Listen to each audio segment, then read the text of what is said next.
सुंदर कथा हो। एकदा ही विशालायाम चत्वार ऋषयो मलाः सत्संगार्थम समायातः दद्रसस्य तत्र नारदम्। चारों भैया महाराज बड़ी सुंदर कथा गा रहे हैं। कथा में पूर्ण आनंद नहीं है। सामने देखा नारद बाबा चले आ रहे हैं। जो ही नारद बाबा की ओर दृष्टि पड़ी है, चारों भैया शांत हो गए, एक टक देखने लगे। बोले भैया अब हमारी कथा में आनंद आता है, अब हमारी कथा में आनंद आवेगा। बोले क्यों? वो देखो सामने हमारा छोटा भैया नारद आ रहा है। हम आप कथा करना जानते हो लेकिन गाना बजाना नहीं जानते हो, और हमारा छोटा भैया नारद बड़े सुंदर भजन गाना जानता है, कथा में आनंद आ जाएगा। चारों भाई उठ करके खड़े हो गए। नारद बाबा पास में आए, और जो ही पास में आए हैं नारद बाबा, चारों भाइयों को प्रणाम किया, चरणों में मस्तक रख दिया। उस लक्ष्य ने पूछा, नारद बाबा एक कोने में जाकर के बैठे। बद्री विशाल में कथा चल रही है महाराज। एक कोने में जा करके बैठ गए। चारों भाई नारद बाबा को घेर करके खड़े हो गए। नारद तुम्हें क्या हो गया? तुम्हें देख करके ऐसा लगता है जैसे गत वित्तो यथा जना, जैसे किसी का धन चोरी हो जाए और धन के चोरी हो जाने के बाद उसकी स्थिति हुआ करती है, वही स्थिति आज तुम्हारी है। क्या हो गया? कतम ब्रह्मण दीन मुखा, तुम्हारा ये चेहरा कुम्हला क्यों गया है? कुत चिंता कुरु भवान, तुम्हें कौन सी चिंता लग गई? त्वरितम गम्यते पुत्र, कहां जा रहे हो? कुतस्य आगमनम तव, कहां से आना हुआ है, कहां जा रहे हो? क्या हो गया? नारद बाबा बोले भैया अहम तो पृथ्वी यातो, मैं पृथ्वी पर गया। बोले क्यों? ज्ञात्वा सर्वोत्तमामिति, मृत्यु लोक को सर्वोत्तम लोक समझकर मैं पृथ्वी पर गया। पुष्करम चा प्रयागम चा, पुष्कर गया, प्रयाग गया, काशी गोदावरी तथा, काशी गया, गोदावरी गया। हरि क्षेत्रम श्री क्षेत्रम श्रीरंग सेतु बंधनम, सेतु बंध रामेश्वर भी गया। एवं आदिशु तीर्थेषु भ्रममाण इतस्ततः, इन समस्त तीर्थों में मैं इधर उधर भ्रमण करता रहा, लेकिन हमारे मन को कहीं शांति नहीं मिली। क्यों? नापश्यन कुत्रचित् शरम मनः संतोषकारकम, हमारे मन को कहीं संतोष नहीं मिला। उसका कारण मैंने पृथ्वी पर देखा, सत्यम नास्ति, सत्य नहीं रहा। तपः, अगर इस पृथ्वी से सबसे पहले कलयुग में कुछ गया है तो सत्य चला गया। आज का मानव सत्य बोलना नहीं चाहता है, असत्य भाषण, और जो जितना असत्य भाषण करता है वही कलयुग में उतना गुणवान माना जाता है। जो कहे झूठ मस्करी जाना,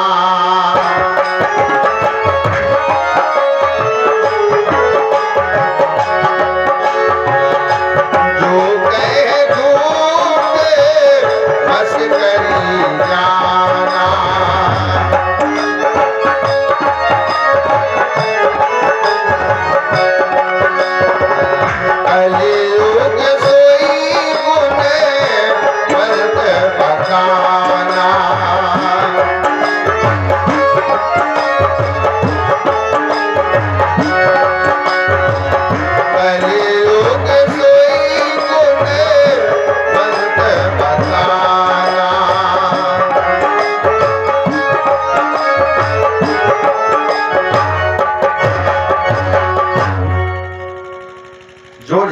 झूठ बोलता है वही उतना गुणवान माना जाता है।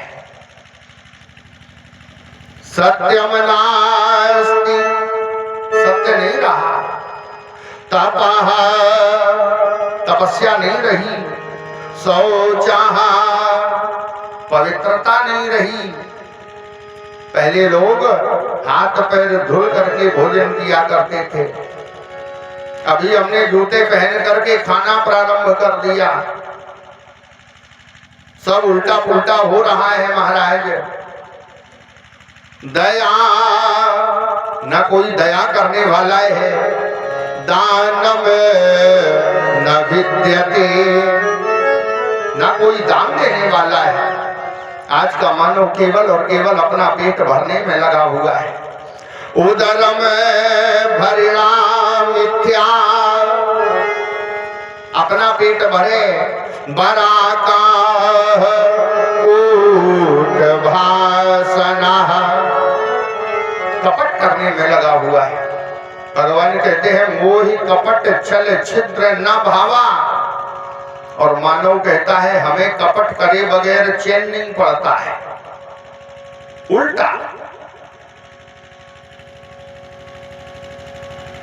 नारद बाबा बता रहे भैया, मैंने सबसे पहले संतों के आश्रमों में जा करके देखा, आश्रम नष्ट हो गए। ये कपट करने वाले जन समुदाय, इन्हें भक्त नहीं कहा जा सकता है। जब ये जन समुदाय और महात्माओं का समुदाय, महात्मा वो है जाके नक सिख जटा विशाला, सोई तापस प्रसिद्ध कलिकाला।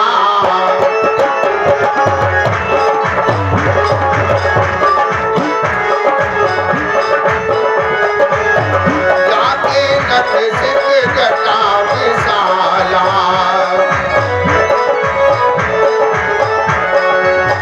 सोई तापस प्रसिद्ध कलिकाला।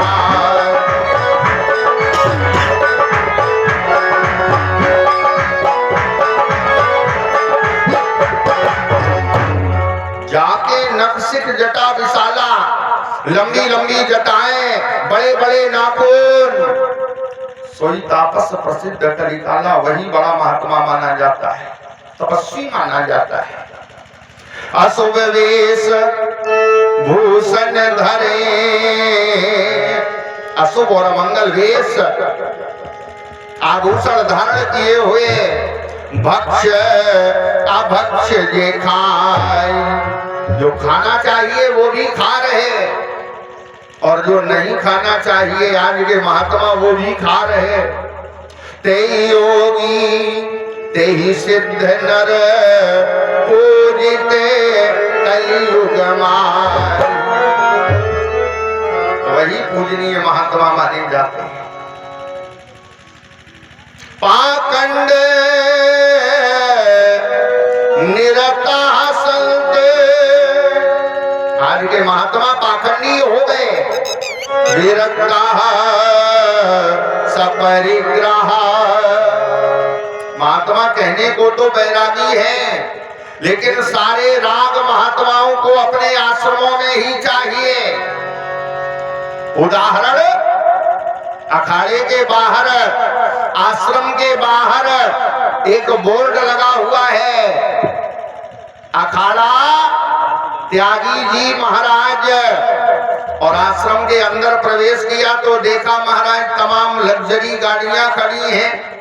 ये गाड़ियां किसकी हैं? बोले त्यागी जी महाराज की। काहे बात के त्यागी? अखाड़े के बाहर बोर्ड लगा है, अखाड़ा ब्रह्मचारी जी महाराज।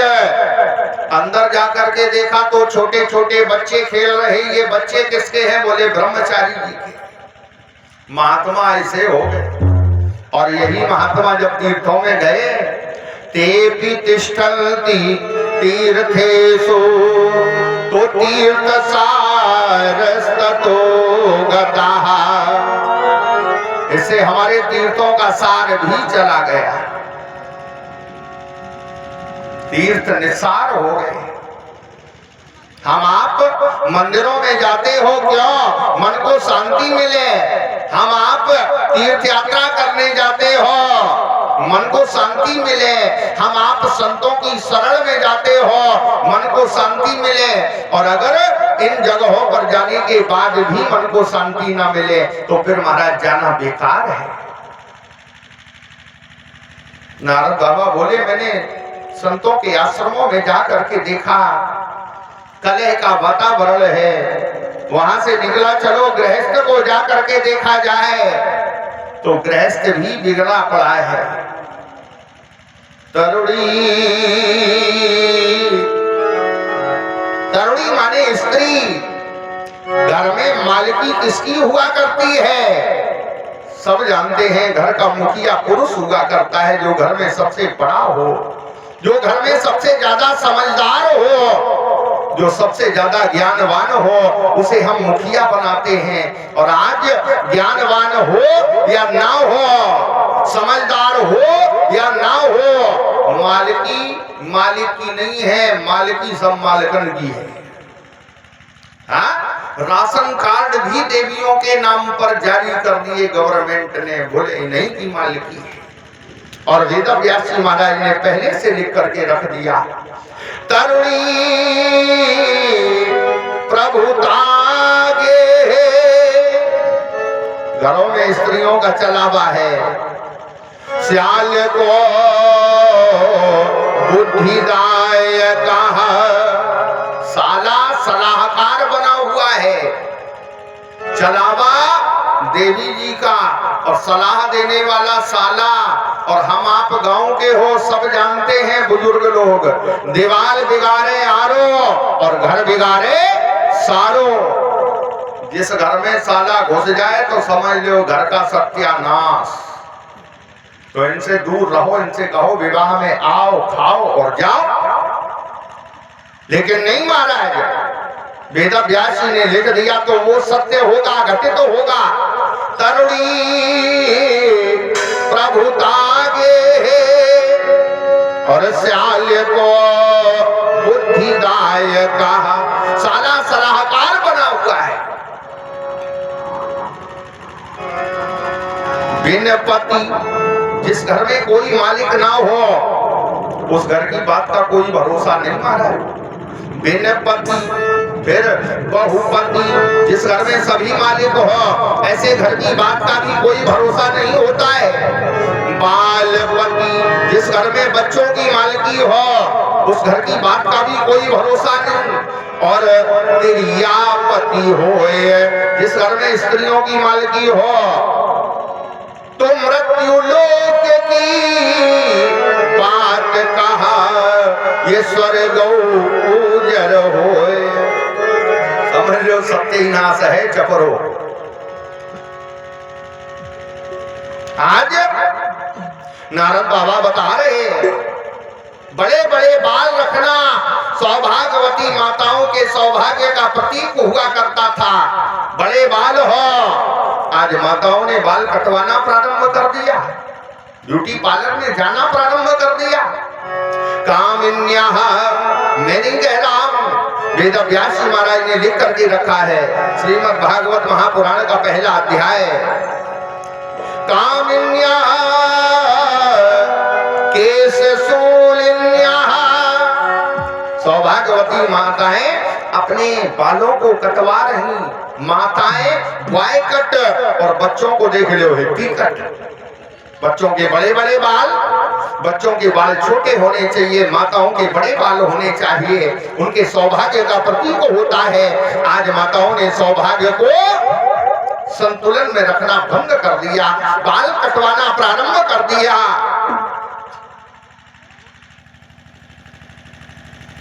नारद बाबा बोले, मैंने ऐसे दृश्य को देखा है।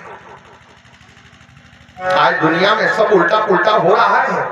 पहले जब हमारे घरों में कोई कार्यक्रम होता था, मैं ज्यादा पीछे की बात नहीं कर रहा हूं। पांडाल में जो भी हमारी उम्र के भक्तगण बैठे हुए हैं सभी ने देखा होगा, पहले जब हमारे बचपन में कोई कार्यक्रम घर में होता था तो भोजन बनाने वाले घर के लोग हुआ करते थे, आपस के लोग हुआ करते थे, और महाराज नाचने वाली हम बाहर से बुलाते थे। आज घर में जब कोई कार्यक्रम होता है तो भोजन बनाने वाले बाहर से आते हैं और नाचने के लिए तो हम खुद ही तैयार हैं।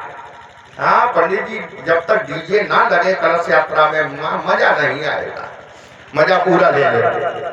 हाँ ये वाले बार बार बंद होते हैं। खाला भैया ये सुधारो और थोड़ी आगे की आवाज बढ़ाओ, पीछे की डाउन करो। सब उल्टा पुल्टा होने लगा महाराज हमारे यहाँ। पहले जब हमारे यहाँ कोई भोज होता था तो खाने वाले के पास परोसने वाला जाता था, और आज परोसने वाले के पास खाने वाला जाता है। सब उल्टा हो रहा है। सत्यम नास्ति तपः शौचः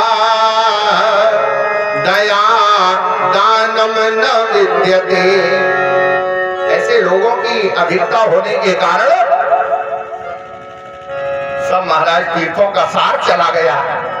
और आगे बढ़ो, पहले हमारे यहाँ कथाओं का होना कम हुआ करता था तो हमारे यहाँ कथाएं सार गर्भित हुआ करती थी। अब कलयुगे भागवती वार्ता, कलयुग में भागवत की कथा गेहे गेहे जने जने। कलयुग की कथा, कलयुग में भागवत की कथा घर घर में हो रही है। हर व्यक्ति कथा का मर्मज्ञ हो गया। इसलिए कथा सारस्ततो गतः। कलयुग में भागवत की कथा उस घर में भी हो रही है जहां कथा को होना चाहिए, और कलयुग में भागवत कथा उस घर में भी हो रही है जिस घर में कथा को नहीं होना चाहिए। कलयुग में वो लोग भी कथा गा रहे हैं जिन्हें कथा गाना चाहिए, और कलयुग में वो लोग भी कथा गा रहे हैं जिन्हें कथा नहीं गाना चाहिए। आज ऐसे भक्तों के द्वारा कथा हो रही है। बोलिए संत भगवान की। उन भक्तों के द्वारा भी कथा हो रही है जिन्हें कथा गाने का अधिकार नहीं है। वो पंडित पंडितास्तु कलत्रेण। आज का पंडित अकेले में रहना नहीं चाहता है। आज का आचार्य अकेले में एकांत में रहना नहीं चाहता है। गांव के बाहर स्कूल है, अगर स्कूल में पंडित जी महाराज को ठहराओ तो पंडित जी महाराज को अच्छा नहीं लगता है। बोले महाराज घर में रुकाओ, एकांत में नहीं, घर में जहां स्त्रियों का आना जाना हो। कथा पे आने से पहले पंडित जी महाराज हाथ देख रहे कमरे में बैठे बैठे। अरे तुम हाथ देखने आए हो या कथा गाने आए हो? तुम्हारा लक्ष्य क्या है? प्रत्येक आचार्य का लक्ष्य होना चाहिए, हम जिस यजमान को कथा सुना रहे हैं कम से कम उसके गांव का उद्धार ना हो तो कम से कम उस व्यक्ति का तो उद्धार हो जाए, उस व्यक्ति का तो बदलाव हो जाए, वह व्यक्ति भगवान का भजन करने लगे। लेकिन नहीं, पंडितास्तु कलत्रेण। आज का आचार्य स्त्रियों के मध्य में ऐसे विहार करता है। कलत्रेण, कलत्र माने स्त्री और कलत्रेण माने बहुवचन, एक दो स्त्री नहीं, अनेक स्त्रियां। कलत्रेण रमन्ते महिषायव। स्त्रियों के मध्य में आचार्य ऐसे भ्रमण करता है जैसे भैंसा भ्रमण करता है। वो भैंसा, समझना, ज्यादा व्याख्या नहीं कर सकता। रमन्ते महिषायव पुत्रस्योत्पादने दक्षा। आज का आचार्य पुत्र उत्पन्न करने में निपुण है। हाँ, पुत्रस्योत्पादने दक्षा अदक्षा मुक्ति साधने। आज का आचार्य मुक्ति का साधन बताने में निपुण नहीं है, और जब मुक्ति का साधन बताने में निपुण नहीं है तो कथा सारस्ततो गतः। आज कथाओं का सार चला गया, निस्सार कथा है। कथा का प्रभाव होता था, जहां तक ध्वनि विस्तारक यंत्र के माध्यम से ध्वनि पहुंचती थी उतने मध्य में कोई भी प्रेत नहीं रह सकता है। ये भागवत का प्रभाव है। धन्या भागवती वार्ता। अरे भागवत कथा तो धन्य है। बोले क्यों? क्योंकि प्रेत पीड़ा विनाशिनी। इस कथा के सुनने से प्रेत का भी उद्धार हो जाता है, प्रेत पीड़ा शांत हो जाती है। लेकिन आज ऐसा नहीं है। दरवाजे पे कथा होती है और घर में अंदर भूत खेलता है। क्यों? निस्सार कथाएं हो रही हैं, कथाओं का सार चला गया। या तो पंडित जी उस कथा को सुनाना नहीं चाहते हैं जिससे यजमान का भला हो जाए, या यजमान उस कथा को सुनना नहीं चाहता है। कहता पंडित जी थोड़ा संगीत हो जाए, थोड़ा नाच गाना हो जाए। ये कथा नाचने की नहीं है। भागवत कथा वैष्णवों की कथा है, भागवत कथा संतों की कथा है, भागवत कथा परमहंसों की कथा है, भागवत कथा बैरागियों की कथा है। ये रागियों की कथा नहीं है।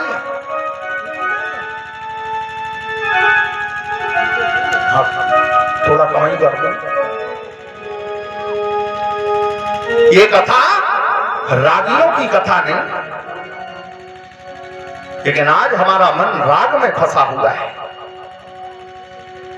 विरक्त श्रोता और वक्ता का नियम होता है।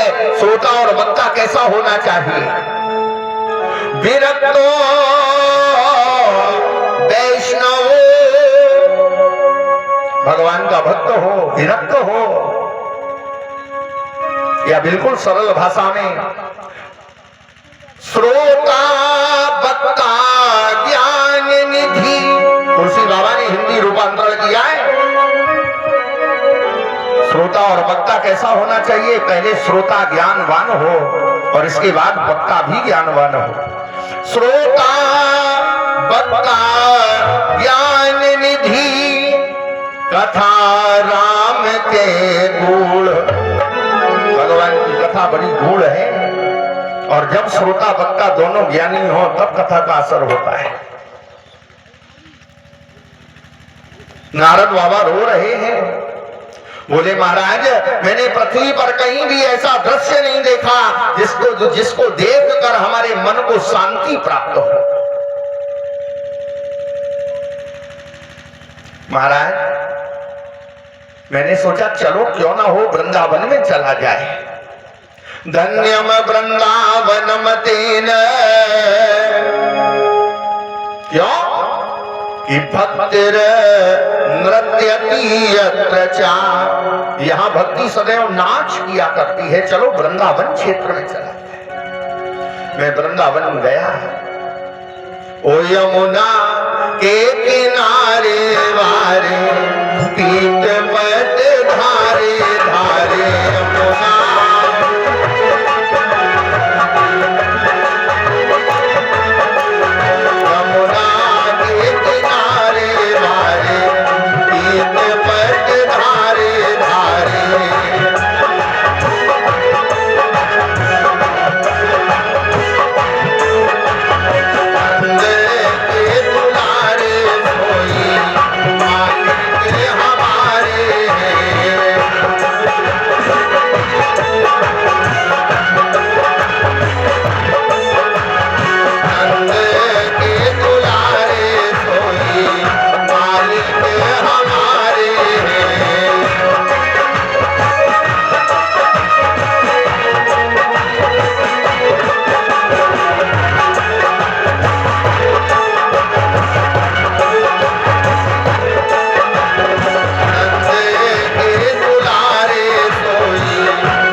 सनंदन सनातन सनत कुमार ने कहा, भैया वृंदावन में क्या हो गया, ऐसा क्या हुआ वृंदावन में? नारद बाबा बता रहे, भैया तत्राश्चर्यम् मया दृष्ट, मैंने वृंदावन में एक बड़े ही अद्भुत आश्चर्य को देख लिया। श्रूयतां तन्मुनीश्वरः, हे मुनीश्वरों, एक आश्चर्य देखा। क्या? एकां तु तरुणी तत्र, वहां पर मैंने एक स्त्री को देखा। निससनाः खिन्न मानसाः, बड़ी दुखी बैठी है एक स्त्री, उसके आसपास बहुत सी स्त्रियां बैठी, और जो मध्य में स्त्री बैठी है उसकी गोद में महाराज 2 बूढ़े पुरुषों के सर रखे हैं। स्त्री निरंतर रोए जा रही है, चारों ओर देख रही है। 10 दिशु निरीक्षन्ति रक्षितारम निजम वपुः, 10 दिशाओं में अपनी रक्षा करने वाला खोज रही है स्त्री। हे प्रभु बचाओ, हे प्रभु दया करो। आपका तो स्वभाव है महाराज, आप भक्तों के बंधन में सदैव बंधे रहे हो। प्रभु, प्रेमियों ने जो बनाया बन गए,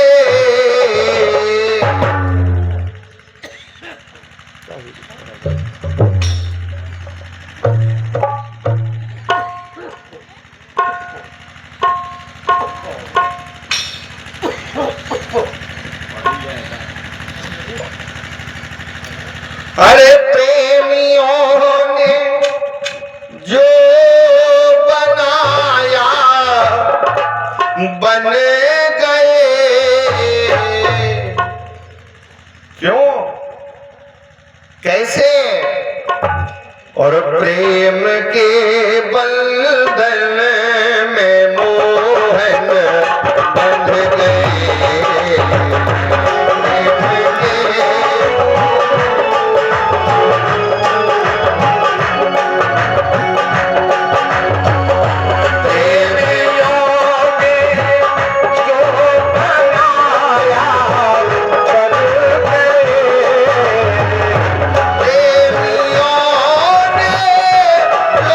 बनाया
का तो स्वभाव है, राम ही केवल प्रेम प्यारा। आपको तो प्रेम ही प्रिय है। दया करो। नारद बाबा कहते हैं मैंने उस स्त्री की दुर्दशा को देखा, निरंतर रोए जा रही है। विचार किया संत को स्त्रियों के मध्य में अधिक ठहरना नहीं चाहिए। मैं वहां से चल दिया और जो ही वहां से चला, स्त्री की नजर मेरे ऊपर पड़ी है तो स्त्री ने तुरंत आवाज दी है, बाबा रुक जाओ, ऐ महात्मन रुक जाओ। भो साधो क्षणम तिष्ठ, ऐ महात्मन एक क्षण के लिए रुक जाओ। मत चिंता मपीनाशय, हमारी चिंता का विनाश कर दो। दर्शन में तव लोकस्य सर्वथा गहरम परम, आपका दर्शन सारे संसार के अंधकार को नष्ट कर देता है। महात्मन रुक जाओ। नारद बाबा बता रहे भैया मैं फिर भी नहीं रुका। जो ही आगे कदम बढ़ाया, स्त्री ने हमारा नाम लिया है। ओ नारद बाबा रुक जाओ। नारदो देव दर्शना, हे देव दर्शन नारद रुक जाओ। जो ही महाराज मेरा नाम लिया, मैं समझ गया इस स्त्री ने मुझे कभी पहले भी देखा है, ये हमें जानती है। मैं रुक गया और जो ही रुका, स्त्री दौड़ करके हमारे पास में आ गई, चरणों में मस्तक रख दिया। मैंने प्रश्न किया है देवी तुम कौन हो, कौन हो? स्त्री और जोर से रोने लगी, बाबा क्या आप सत्य कह रहे हो? आपने हमें पहचान नहीं पाया? नारद बाबा बोले मैंने आज से पहले तुम्हें कभी नहीं देखा है, कौन हो? स्त्री अपना परिचय देती है, बाबा अहो दुर्भाग्य, आम भक्ति दीख्याता, मेरा नाम भक्ति है और इमौ में तनयौ मतौ, ये दोनों हमारे ही पुत्र हैं। ज्ञान वैराग्य नामानो काल योगेन जर्जरौ, ये दोनों हमारे पुत्र ज्ञान और वैराग्य हैं, समय के कुप्रभाव से बूढ़े हो गए। बाबा दया करो। अहो दुर्भाग्य, उत्पन्ना द्रविड़ेशा हम, मैं द्रविड़ देश में उत्पन्न भई, वृद्धिम कर्नाटके गता, कर्नाटक प्रांत में मैं बड़ी भई, क्वचित क्वचिन्न महाराष्ट्रे और गुर्जरे जीर्णताम गता, गुजरात प्रांत में मैं बूढ़ी हो गई। संतों ने कहा देवी अगर बूढ़े से जवान बनना चाहती हो तो एक बार वृंदावन में चली जाओ। धन्यम वृंदावनम तेन भक्ति नृत्यति यत्र चा, जहाँ सदैव भक्ति नृत्य करती है। हमें भरोसा है अगर तुम वृंदावन में जाओगी तो बूढ़े से जवान हो जाओगी। मैंने अपना परिवार लिया और अपने पूरे परिवार को लेकर के वृंदावन की धरा पर आ गई। जैसी वृंदावन में भक्ति ने अपना वास लिया है, भक्ति तो बूढ़े से जवान हो गई, लेकिन जहाँ भक्ति जवान होती है वहां ज्ञान और वैराग्य को बूढ़ा होना पड़ता है। भक्ति के दोनों पुत्र ज्ञान और वैराग्य जवान से बूढ़े हो गए। भक्ति रोने लगी, बाबा दया करो, बाबा कृपा करो। ओ मुनिराज बात है मरने की और लज्जा की खास निशानी है।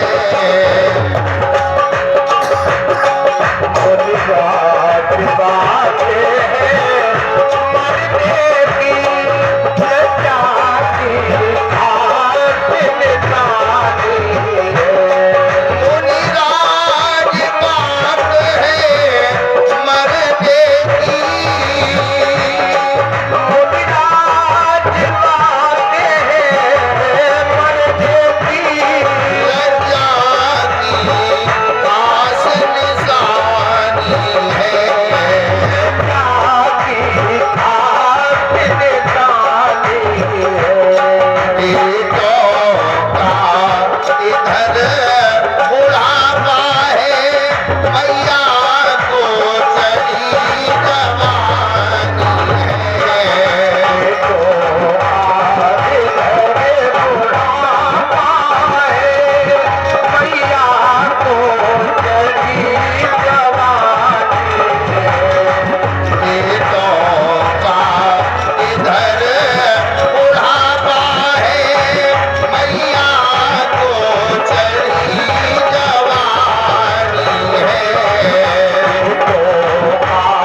तो हमारे पुत्रों को बूढ़े से जवान बना सकते हो।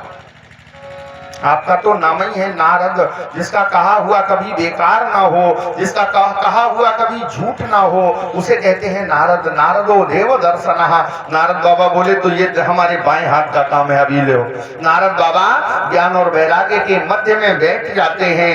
ज्ञान जागो, वैराग्य जागो, ज्ञान जागो। कोई प्रभाव नहीं हुआ। नारद बाबा ने बार बार कहा है, लेकिन कोई भी प्रभाव नहीं। नारद बाबा ने वेदों का सहारा लिया है। सूत जी महाराज बता रहे सौनकादि ऋषियों, वेद वेदांत